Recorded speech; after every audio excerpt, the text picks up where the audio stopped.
बिस्मिल्लाहिर्रहमानिर्रहीम।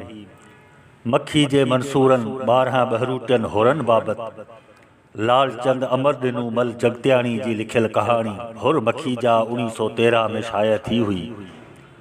लालचंद अमरदिने जे इन कहाणी जी बुनियाद ते सिंधी ॿोली जे हिकु ॿिए मशहूर अदीब गोबिंद मालही पंहिंजो नाविल लिखियो। गोबिंद मालही मशहूर अदीब, लेखक, नाविल निगार ऐं तर्जुमे निगार हो।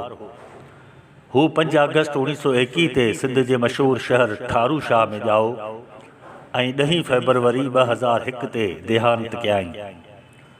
गोबिंद मालही मक्खी जे मंसूरन हुर तहरीक जे बहादुरन हुरन 12 ॿहरूटनि जी लाज़वाल दास्तान ऐं लालचंद अमरदिने मल जगत्याणी जी कहाणी हुर मक्खी जा पढ़ण खां पोइ पंहिंजो नाविल जनी सूरी भाई सेज लिखियो, जेको पहिरियों दफ़ो कहाणी पब्लिकेशन पारां 1959 ईस्वी में शाया थियो।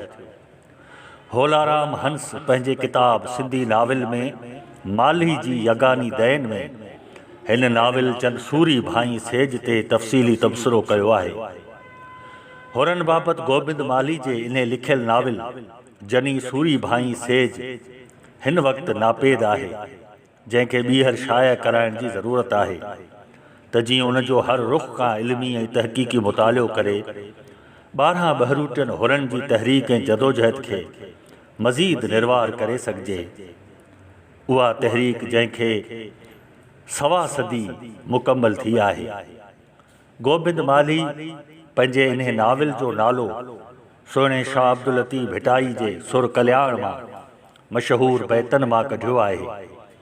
जनी सूरी भाई सेज लतीफ़ साईं अहिड़नि मंसूरनि जे लाइ फरमाए थो, सूरी सॾु थियो का हलंदी जेॾियूं, वञण तन पियो नालो नीह गिन्हनि जे।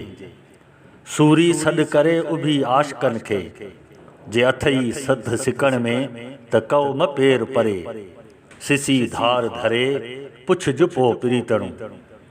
सूरी आ सिंगार अॻे आशिकनि जो, मुड़ण मोटण मेहणू थिया निज़ारे निर्वार, कुसण जो करार असुल आशिकनि जो।